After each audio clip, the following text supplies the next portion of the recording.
Hello दोस्तों, स्वागत है 5000 इंपॉर्टेंट जीके क्वेश्चन की सीरीज में। आज का इस सीरीज का मेरा पार्ट 6 है। मैंने ऑलरेडी पार्ट 1 से 5 तक डिस्कस कर रखा है। तो ये जो क्वेश्चन सीरीज है इसमें एसएससी, एनटीपीसी, डीआरडीओ, सीडीएस और विभिन्न एग्जाम के कुछ क्वेश्चन को लिया गया है जो बहुत ही इंपॉर्टेंट है एग्जाम के पॉइंट ऑफ व्यू से, और आप लोग के लिए बहुत ही हेल्पफुल होने वाला है। तो अगर आप मेरे चैनल पर नए हैं तो प्लीज़ मेरे चैनल को सब्सक्राइब कर दीजिए, साथ ही बेल आइकन को भी प्रेस कर दीजिए ताकि आपको टाइम पे नोटिफिकेशन मिलते रहे।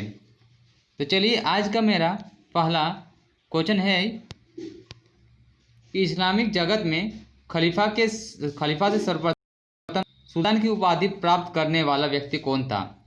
इस्लामिक जगत में खलीफा से सर्वप्रथम सुल्तान की उपाधि प्राप्त करने वाला व्यक्ति कौन था, तो वो थे मोहम्मद गजनवी। ठीक है ना। सेकंड क्वेश्चन है, मोहम्मद गजनवी के भारतीय आक्रमण को किस विद्वान ने जिहाद पवित्र युद्ध की संज्ञा दी थी। तो जो भारतीय आक्रमण किया गया तो उसको जिहाद यानी पवित्र युद्ध की संज्ञा दिया था। कौन दिया था? अल-बरूनी ने।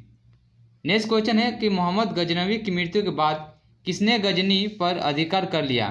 तो मोहम्मद गजनवी की मृत्यु के बाद गजनी पर अधिकार किया था गयासुद्दीन मोहम्मद बिन शाम ने। ठीक है। मुहिउद्दीन उर्फ शिहाबुद्दीन मोहम्मद बिन शाम किस नाम से तथा कब गौर की गद्दी पर बैठा। तो मोहम्मद गौरी 1173 ईस्वी में गद्दी पर बैठा था। मोहम्मद गौरी ने भारत पर पहला आक्रमण कब तथा किस राज्य के विरुद्ध किया था। तो मोहम्मद गौरी ने सबसे पहले भारत पर आक्रमण किया था 1175 ईस्वी में, और इस किनके विरुद्ध किया था? ये मुल्तान के विरुद्ध में किया था। कौन? मोहम्मद गौरी ने। नेक्स्ट क्वेश्चन है कि मोहम्मद गौरी ने भारत पर दूसरा आक्रमण कब तथा किस राज्य के विरुद्ध किया था। तो दूसरा आक्रमण किया था 1178 ईस्वी में, और वो गुजरात यानी पाटन, गुजरात में पाटन स्थित है, उनके विरुद्ध में किया था, वहाँ पर किया था। ठीक है। तो गुजरात में किया था, वो पाटन के विरुद्ध में किया था। और जबकि दूसरा जो आक्रमण किया था, पहला आक्रमण किया था 1175 और दूसरा 1178 ईस्वी में। ठीक है। अब नेक्स्ट क्वेश्चन पर आते हैं। मोहम्मद गौरी के आक्रमण के समय दिल्ली व अजमेर का शासक कौन था। बहुत इंपॉर्टेंट क्वेश्चन है कि मोहम्मद गौरी के जो आक्रमण किए थे उस समय दिल्ली और अजमेर का शासन कौन था। तो पृथ्वीराज चौहान थे। जब मोहम्मद गौरी ने आक्रमण किया था तो उस समय दिल्ली व अजमेर का शासक था पृथ्वीराज चौहान। ठीक है। नेक्स्ट क्वेश्चन, 1191 ईस्वी में वर्तमान हरियाणा के थानेश्वर के निकट स्थित तराई नामक स्थान पर मोहम्मद गौरी तथा पृथ्वीराज चौहान के बीच हुआ। तो जो तराई का युद्ध था वो मोहम्मद गौरी और पृथ्वीराज चौहान के बीच ये युद्ध हुआ था। वो युद्ध इतिहास में किस नाम से प्रसिद्ध था? इस युद्ध में किसकी जीत हुई थी? तो ये युद्ध था तराई का प्रथम युद्ध हुआ था। कब? 1191 में। किनके बीच हुआ था? मोहम्मद गौरी और पृथ्वीराज चौहान के बीच हुआ था। और इसमें युद्ध जो हुआ था, इसमें जो जीता था, जो जीते थे वो पृथ्वीराज चौहान थे।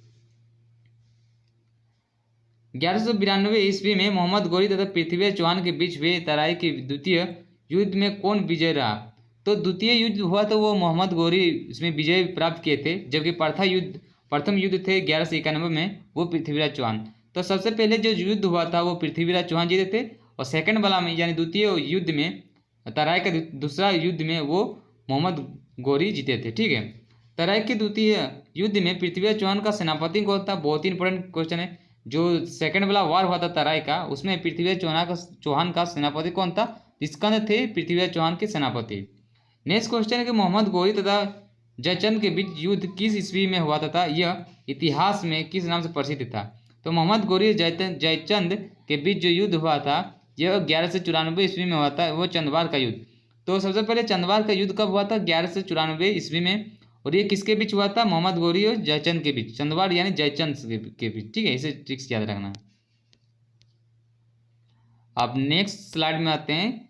मोहम्मद गौरी भारत के विजित प्रदेशों का शासन किसे सौंपते हुए वापस गजनी के लिए प्रस्थान कर गया। कुतुबुद्दीन ऐबक को वो सौंप दिए और वो वापस गजनी के लिए प्रस्थान कर गए। ठीक है। वापस गजनी जाते समय कब, कहाँ तथा किन विद्रोहियों के द्वारा मोहम्मद गौरी की हत्या कर दी गई। जब वो गजनी जा रहे थे उस समय कब किया गया था और कहाँ और किन विद्रोहियों द्वारा मोहम्मद गौरी की हत्या कर दिया गया था। तो मार्च को क्या था?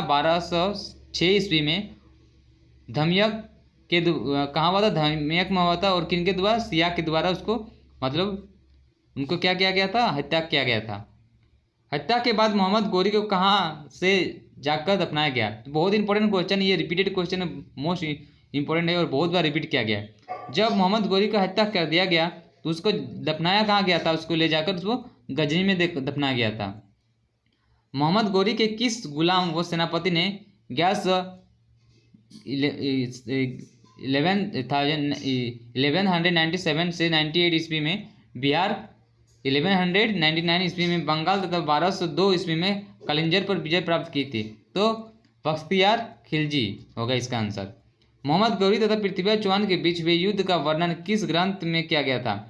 जो मोहम्मद गौरी और पृथ्वीराज चौहान का जो युद्ध हुआ था तो उनका वर्णन क्या था, तो वो किस ग्रंथ में वर्णन किया गया था। पृथ्वीराज रासो एक है, मतलब एक ग्रंथ है, ठीक है ना। तो पृथ्वीराज रासो में ये युद्ध का वर्णन किया गया था, मोहम्मद गौरी और पृथ्वीराज चौहान के बीच जो युद्ध हुआ था। मोहम्मद गौरी ने पृथ्वीराज चौहान को पराजित करने के बाद उसके किस किले पर अधिकार कर लिया। मोहम्मद गौरी ने पृथ्वीराज चौहान को जब पराजित किए थे उसके बाद जो पृथ्वीराज चौहान का किला था, उन किला को वो अपना अधिकार बना लिया था। तो वो कौन सा किला था पृथ्वीराज चौहान का, तो किला ए राय पिथौरा। क्या नाम था, किला ए राय पिथौरा किसका किला था, वो पृथ्वीराज चौहान का। लेकिन जो युद्ध हुआ था जिसमें सेकंड युद्ध में, ठीक है, सेकंड युद्ध में जब हुआ था चंदौरी का युद्ध, तो इसमें क्या हुआ था, मोहम्मद गौरी जीता था। और ये क्या पृथ्वीराज चौहान का जो किला था, किला ए राय पिथौरा, तो ये उनको अपना अधिकार बना लिया था।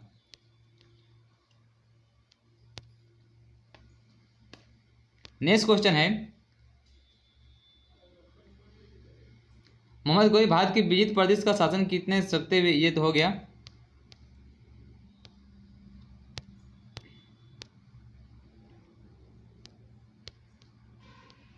नेक्स्ट स्लाइड है, सॉरी, भारत में मोहम्मद गौरी ने किसको प्रथम अक्ता या इक्ता प्रदान किया था। तो भारत में मोहम्मद गौरी को सबसे प्रथम अक्ता या इक्ता प्रदान किया था कुतुबुद्दीन ऐबक को, ठीक है, वो उसको उपाधि दिया था अक्ता, या उसको इक्ता भी बोल सकते हैं। सेकंड क्वेश्चन है, भारत में गुलाम वंश के शासक की स्थापना कब तथा किसने की थी। तो गुलाम वंश का शासक किया गया था 1206 ईस्वी में, और ये कुतुबुद्दीन ऐबक के द्वारा स्थापना किया गया था। सेकंड क्वेश्चन है कि कुतुबुद्दीन ऐबक का राज्याभिषेक कब किया गया था। तो 24 जून 1206 ईस्वी में कुतुबुद्दीन ऐबक का राज्याभिषेक किया गया था। गुलाम वंश की गद्दी पर बैठने के बाद कुतुबुद्दीन ऐबक ने अपनी पहली राजधानी कहाँ बनाई। तो गुलाम वंश के गद्दी पर बैठने के बाद कुतुबुद्दीन ने अपने पहली जो राजधानी बनाया था वो लाहौर को बनाया था। किसको, लाहौर को। गद्दी पर बैठने के बाद कुतुबुद्दीन ऐबक ने कौन सी उपाधि धारण की थी। तो जब कुतुबुद्दीन ऐबक गद्दी पर बैठे थे तो उस समय कौन सी उपाधि धारण किए थे, वो मलिक या सिपहलार, ठीक है, सिपहलार या मलिक इसको बोलते हैं। तो ये इतने सारे इंपॉर्टेंट क्वेश्चन थे जो एग्जाम के पॉइंट ऑफ व्यू से बहुत ही इंपॉर्टेंट था, और ये रिपीटेबल क्वेश्चन था जो बार बार रिपीट किया जाता है एसएससी, एनटीपीसी, डीआरडीओ, सिटी और बहुत से इंपॉर्टेंट जितने भी महत्वपूर्ण एग्जाम होता है, अच्छा एग्जाम होते हैं, ठीक है, उन सभी एग्जाम में ये रिपीट किया गया क्वेश्चन। तो अगर आप मेरे चैनल पर नए हो तो प्लीज़ मेरे चैनल को सब्सक्राइब कर दीजिए, साथ ही बेल आइकन को भी प्रेस कीजिए और अपने फ्रेंड को भी शेयर कीजिए ताकि उनको भी बेनिफिट मिले।